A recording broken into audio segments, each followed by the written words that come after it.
All right, good people. We are back with another wonderful edition of Give It to the People Live. And guess what? I have another awesome guest. And so today we are going to be talking to another one of our wonderful She Podcast speakers. And She Podcast, if you don't know, is one of the largest female-owned podcasting companies in the world. And I was fortunate enough to speak at their conference before, the one that was in Arizona. And then next week we'll be having another conference. But guess what? It's going to all be online, which means you can go ahead and get your tickets now, and then you can join us online. And so I'm going to be bringing up another guest, which I'm going to let her introduce herself. She's quite fabulous, to be honest with you. Because I always like to, go and be nosy, right? Like if you get a guest, you want to go back and you want to kind of check on some of the things. But I think that I'm just going to kind of let her give you a little bit of details and everything about herself. So hold on. Boom. All right. How are you today? Everybody. I am great. Excited to be here. All right. So Miss Jones, I really wanted to call you Miss Jones because, do people do that all the time? No, but I dig it. No, but you know what? That's why I was like, I wanted to say Miss Jones. Yeah, usually people say Andrea or Drea. But I kind of like, especially now that I have a kid, I feel like, is that a thing? Do the kids still use Mr. and Miss, or am I aging myself? Did they just call you by your first name now? I don't even know. Let me tell you a story. It's so crazy. I was just thinking about this. So I was raised by my grandparents, right? This is totally off subject for what we're talking about, but you brought it up, right? And I was thinking about the fact that I always called him daddy because that's who raised me. But my cousins, they used to call him Mr. Robert. Because when they were little, they tried to call him Robert, and he was like, absolutely not. And so for the rest of the life, they called him Mr. Robert.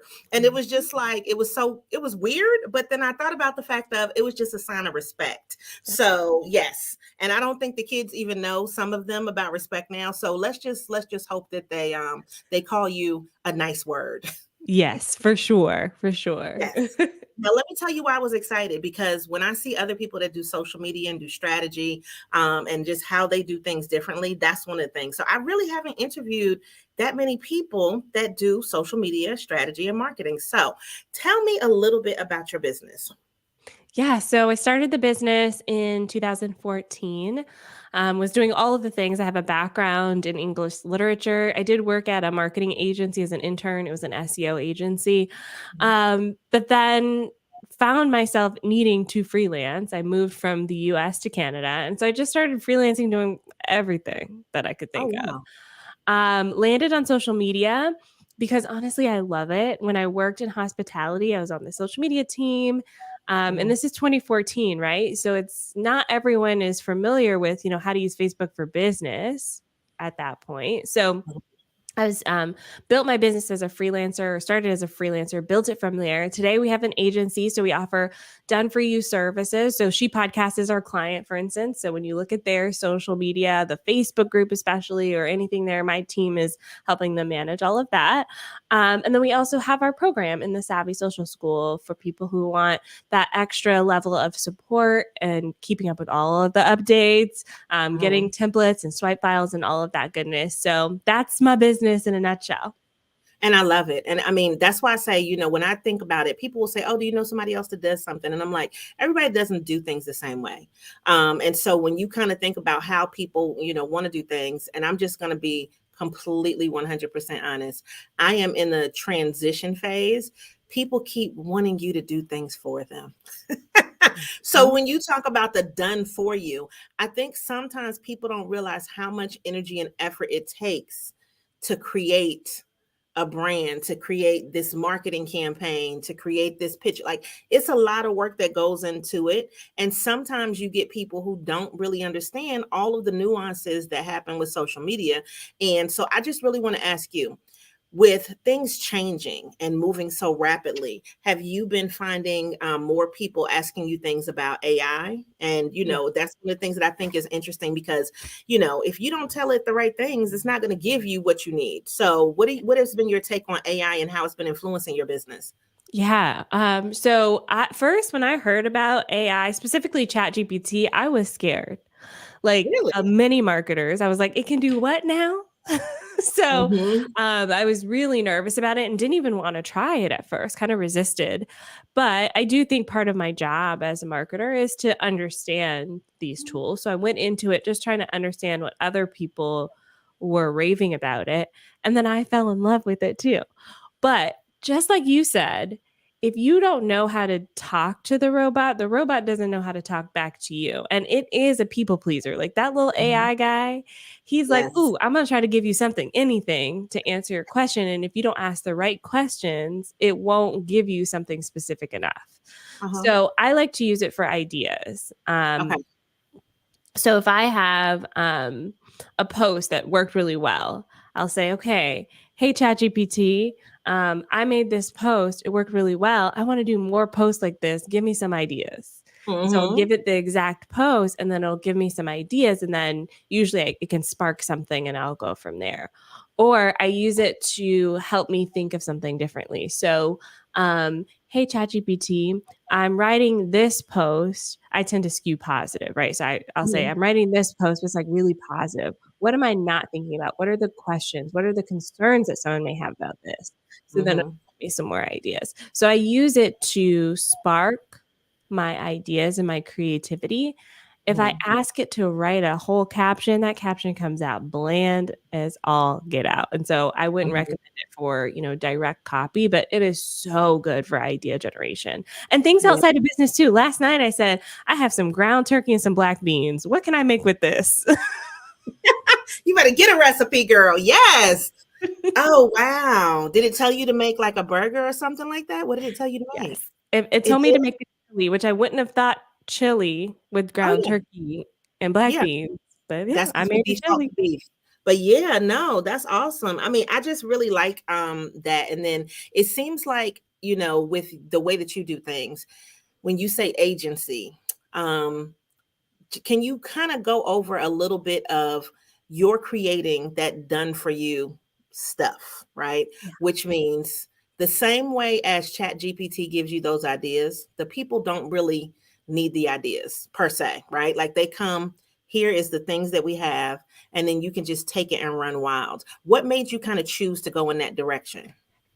Yeah. So just like you mentioned earlier, a lot of people in the early days, especially, they're like, that's nice. I can learn how to do it, but I don't want to do it myself. To me, it's a lot like how I feel about bookkeeping. Uh, I can do it, but do I want to do it? No. you don't even and some, understand.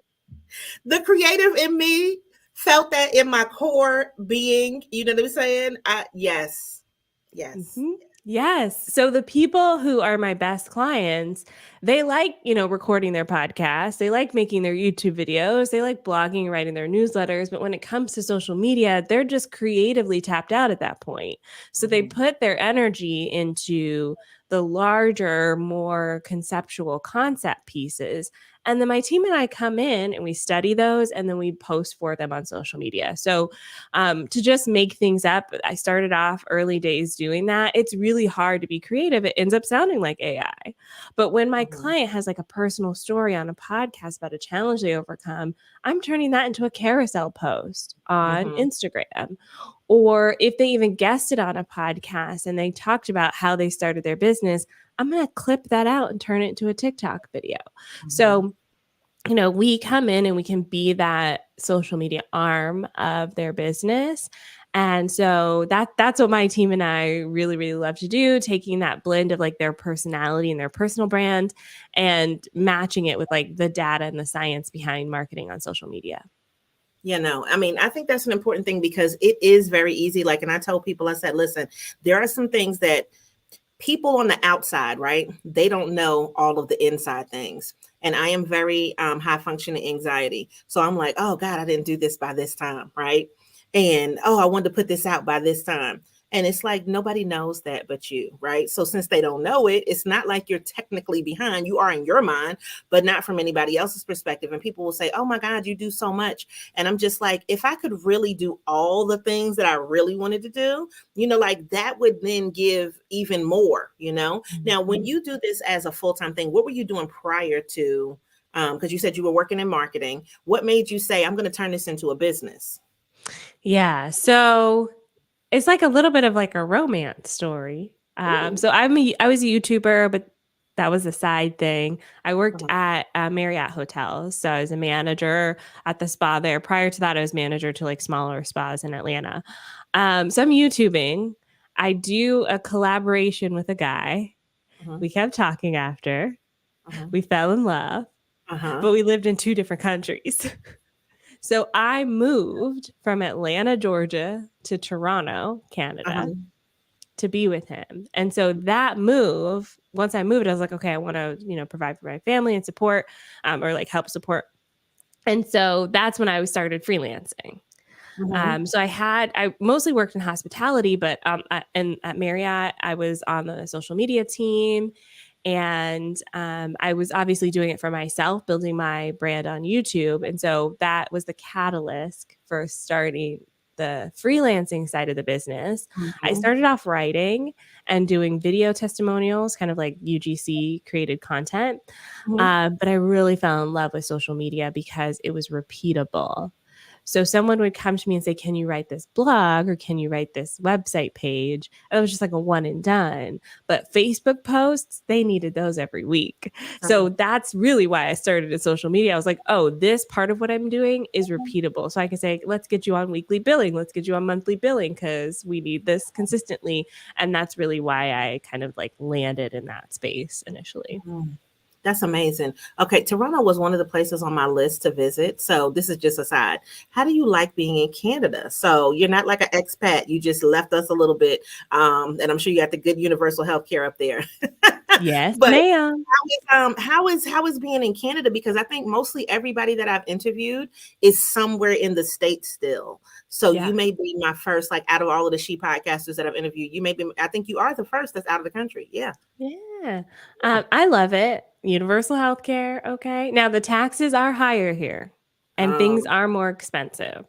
okay. So I come from Atlanta too, where like the housing market totally different. You know what I mean? So we now live in a small town near Niagara Falls. I basically live really close to Buffalo, New York. Okay. So culture wise, amazing. Food, like ethnic foods, amazing. Hmm. And like a large variety of people. Like when people move here, they don't get it's not the melting pot like it is in the US. Like if you Okay. want Caribbean food, you're gonna get Caribbean food from, an actual Caribbean person, Yeah. I'm so good. The cold, cannot stand it. Oh, I yeah. can No. We get the same weather as Buffalo, New York. It's snow over your house, like it's I hibernate. Mm-hmm. Mm-hmm. Mm-hmm. And I would imagine, I mean, because I'm from New York, but I'm from Mount Vernon, so we're not as far upstate. But I Mm. do remember those snows where I had to, shovel the. And I'm like, no, North Carolina is gonna snow every so often, but North Carolina is so abusive. She'll give you heat, then she'll give you. That's why I tell people, I'm like, I don't know if I'm supposed to live in a nice place because, and not to say North Carolina's not nice, but one day it's 80 degrees, the next day is 40, then the next day it's a hurricane, then it's a. North Carolina is a very abusive weather state, which once you get used to it, it's like okay. But I think that when we look at this and we talk about this, your transition of being able to move out of the country meant that you first of all had a discernible skill set, and then you took that skill set and turned it into something that could be a business. And so, I want to, just kind of get into how is it that, or what advice I think that you can give to somebody who's like, listen, I do know this, I'm good at this thing, but am I sure that I can make it a business? Because Mhm. that's where like my sweet spot lies. And I'm just interested in that. I know you said it was, the family, right? But at the same time, it's not like it's not Marriott's in Canada. So you probably could have, transition to that, but that branch out, like what was that little fear or that transition portion of like, listen, I'm going to do this as a business. Yeah. First of all, I will say I didn't have to do it. And I think there is an energy when we Mm-hmm. are desperate for something. If Mm-hmm. I needed to, I would have gone and got a traditional job. My husband was like, we were able to live off of just his income, but I can't sit on my hands and not do anything. Mm-hmm. And I saw it as an opportunity. What if I could freelance? And I'm not that type of person. Honestly, my husband was the one who convinced me to start. I'm Mhm. more of like, I want to get a job. And I think that's because both of my parents are entrepreneurs, they're business owners. And so, Really? yeah, I Well, saw that's just interesting that you said that so you wanted oh, wow. Okay, okay, go, go, go. I'm so interested in because I this. saw the ups and downs. So when it was good, it was really good, right? Yes. But when it's down, it's like it's hard. And I saw the Mhm. stress that my dad went through, my mom went through, losing employees, having to close down this business, start another one. I saw that growing up. And so honestly, I was like, I'm going to go to college. I'm going to get me a regular schmegular job. Yep. I feel you. And that's what I wanted. But my husband's like, hey, try this freelancing thing. And I did. And my goal initially was just, okay, how can I make $100 this week? Uh-huh. So if I'm going to make $100 this week, that means today I need to try to make what, $20. So how Mhm. can I make $20 today? That's how I Mhm. started. And honestly, I started on Fiverr. So I would Mhm. write a Facebook post. Actually, it was 10 Facebook posts for $5. Wow. Okay, you know what? This story is just getting so much better. See, I knew I was gonna love this. You don't even understand how enthralled I am. Okay, all right. Yeah. Oh, wow. So $20 a day feels very manageable. That was just a starting point. And then once I could Yeah. get, okay, I know I can make $100 in a week. How can I make $200 in a week? And it Mhm. would just scale up from there. And actually, within the first 3 months, so let's see, I moved in March, April, May, June. So it was really 4 months. By that point, my husband, who saw what I was doing, was like, oh, I don't want to work a regular schmegular job. I want to do that. Yeah. So we made an exit plan for him. And so by the time it was July, I was making enough so that he could quit his job. And so Amazing. he quit his job and then he came to work with me. I say work with me. He was doing his own thing. We were both in social media though. And that's when we moved. So we lived in Toronto. It's a big city. We lived in a like 1 bedroom apartment. Mhm. And we were like, why would we live in a 1 bedroom apartment in the city when we get a whole house for the same price somewhere else? Because Mhm. Toronto prices are like New York City prices. Mhm. Mhm. So when we're both working from home, and we're paying apartment price where neither of us have a job in the city. So we moved to it's called Fort Erie. It's a really small town, but like we got a whole house that's Yeah. cost way less. Like we cut our living expenses down so much that we didn't have the pressure hanging over us of like, oh, we have thousands of dollars to pay to rent, right? I Yeah. think our mortgage at the time was like $400 a month. What? Yes. First Now of all, the housing market has changed since then, 10 years no, later. but But even just to even have that, like that's amazing. And so then you are able to scale your business up. Like, and so that's the story part that I wanted to get to for people to just kind of understand. Everybody's story is totally completely different on how they started. But then you said, okay, let's do something. Now, on your podcast, though, you do give people very great social media advice, right? So that this way, if they didn't hire you, they still can kind of understand some of the things that they may need to do in order to grow their presence online. What's been your favorite episode that you've done so far? oh gosh, my I know favorite it's a episode. question. I like the experiments that I've been running lately. Okay. So I think that sometimes we feel like social media is just one and done, but it's not one of those industries where you can go, this is the plan and this is the plan we work until the end of time. Mm-hmm. Social media is one of those things where you go, this is a plan. It may or may not work. We're going to try it and see. Right. Mm-hmm. That's where I have fun. So recently did an episode where, engagement's down. Have you noticed this too with Yes, with I your have. And it's a thing where I'm like, something I posted yesterday, all of a sudden, all of these likes, and it was the simplest thing. It was me with a cup of tea in the hot water, and I was like fingernails in it, and that's the thing that everybody was loving, and I'm just like, it's such a weird place. It's weird. It's wild. And Yeah. so that's what I've been testing out, that kind of stuff. So it's no longer the like something that ChatGPT could have done, right? It has to feel like a real person is posting something that's real. Mhm. And so I was doing some tests on like what does that mean? How does that show up? Mhm. And that was such a fun episode to record because I recorded what I thought would happen. And then I think it was about 6 weeks later, I recorded another episode. Here's what actually happened. Mhm. So it was a lot of fun that I had just playing around, testing, and like proving my theories that were right, some I was wrong about. It was a lot of fun to create that episode.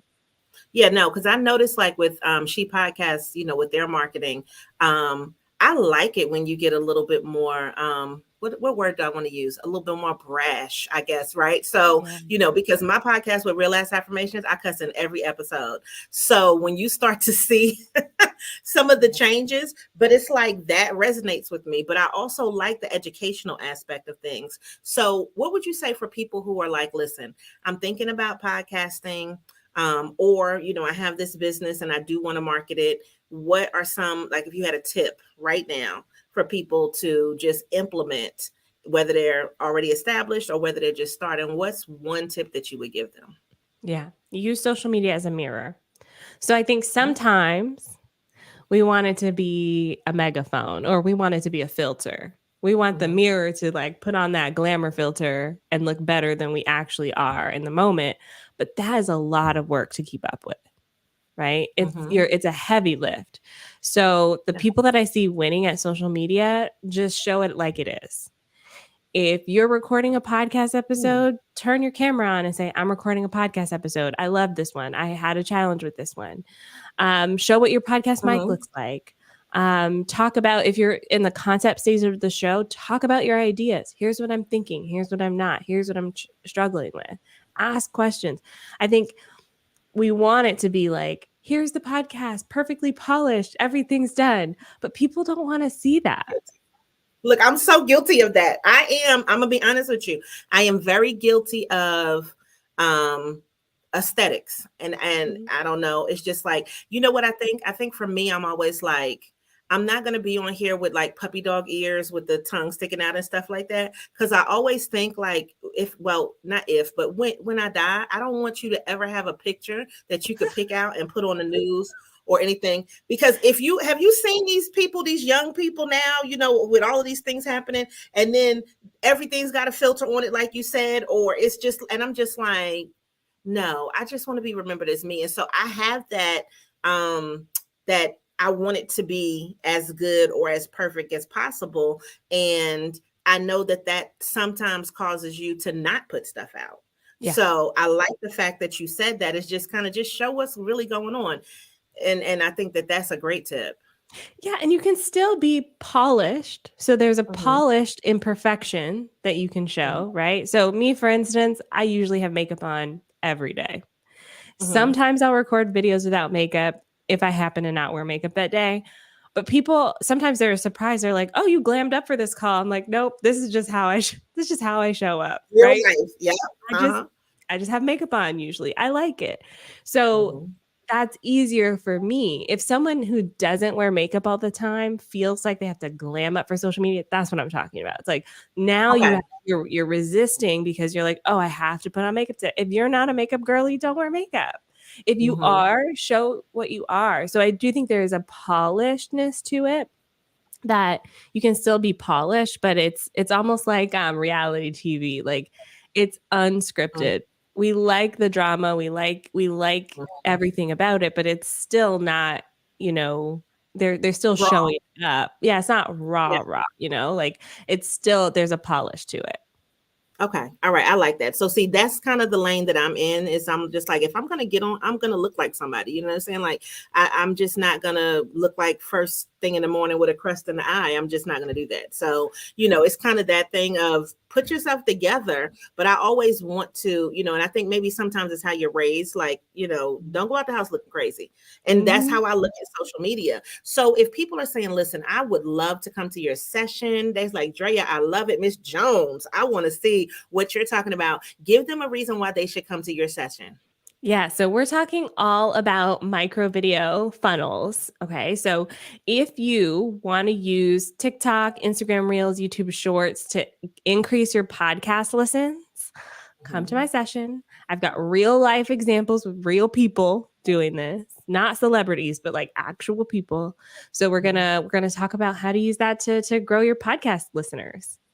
Okay, I want you to know I love that so much. I cannot wait for your session because even when I was there, when we did the one in Arizona, there was a lady there who I still follow, her empty nest coach, and her talk was about TikTok.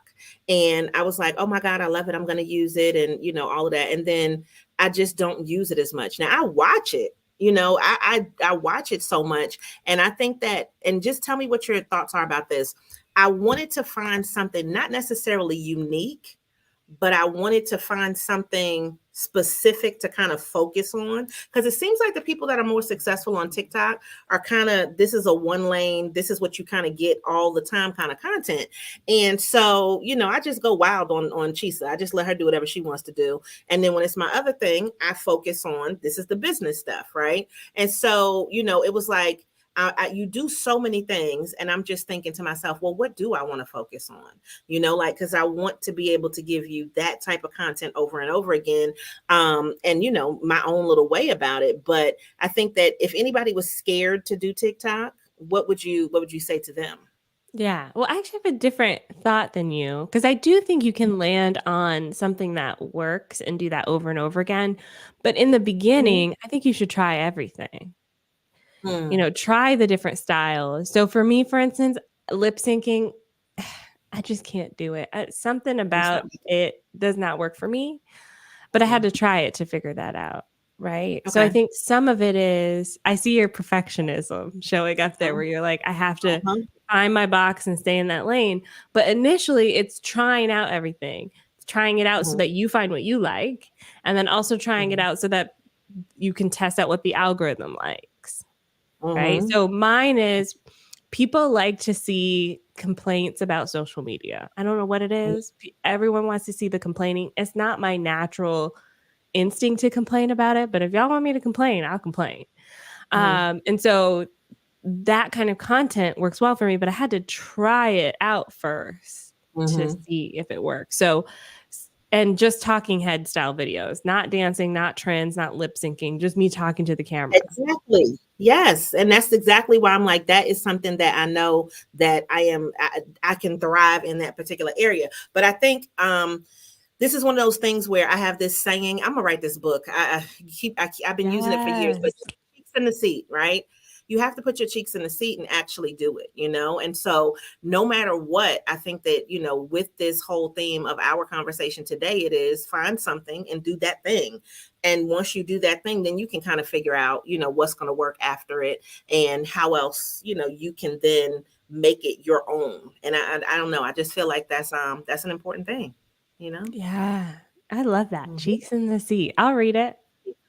Yeah, I mean, I say it all the time. I use it in my sessions when I'm teaching people and stuff, but I'm just like, I actually need to sit down and write this because I feel like with us, and I think, this may be something that you've talked about before, is like the reason that people come to you is because they probably do feel overwhelmed, Mhm. right? So can you talk just a little bit about that overwhelm and how you're able to kind of quell that in people? Yeah, the overwhelm comes from comparing yourself to everyone else on social media. So, first of all, we need to figure out what we want our social media experience to be like. Are we looking at competitors? Are we hate following people? So, we're going to No. stop that first. And then it's giving yourself time limits. So I think a lot of times we think we want a post limit. So I'm going to post every day, but posting every day Uh-huh. sometimes isn't possible. I want you to Uh-huh. say, I'm going to spend an hour on this today or 30 minutes on this today, because sometimes that 30 minutes is half a post. And that's fine. We have Mhm. other things to do. So if we do half the post today, half the post tomorrow, that's a lot more approachable than going, I have to get this post out today and then beating yourself up because you didn't do it. Yeah. Mhm. Yeah, no, I love that. And I think that's great advice for people to just take. So if you leave people with one word or one piece of motivation, just give us one little, what would that be? Ooh. Um, so one word. I'm too It could wordy be for one this. word.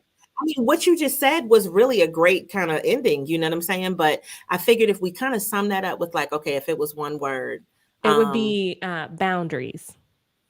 Oh, yes. Boundaries. I think sometimes we let social media take us along for the ride, but we can Uh-huh. go, you know what? This is how I want to use social media. That comes down to boundaries. Yes. Okay. See, that was it. I knew you were going to be able to sum it up for us. Okay. So, Drea, thank you so much for being on today. I cannot wait for your talk next week. And I'm sitting up here like, let me look at my schedule because they're just going to have me online. Because not to say that I know I can watch it later, but I just feel like there is an energy of like Mhm. being on right then, and there may be some question that I have or that somebody else has that kind of sparks something that I was thinking. And like I said, I was really excited about this because we don't do things the same way, and it's always interesting to just look at somebody else's approach to the same problem, right? Like we're all sitting here like we want more money, we want more people to know about us, and the way that we approach it and then just getting some ideas from other people, I think is it's like a little life source for me. So I appreciate you, what you do, and I am so glad that She Podcast has you there to help them just kind of navigate through everything. And I love their content, love your content as well. So everybody, I see we had some people that were watching, they were saying, definitely looking good. Okay, so thanks y'all in the comments, we appreciate that. And if you're watching on the replay, you can still leave comments, and then you can go ahead and you can watch this, in its entirety if you want to go back and rewind it. But just make sure that you guys always show up and show out and continue to give it to the people. And Miss Jones, thank you so much for being on today. Oh, thank you so much for having me. This was fun. Thank you. Bye, y'all.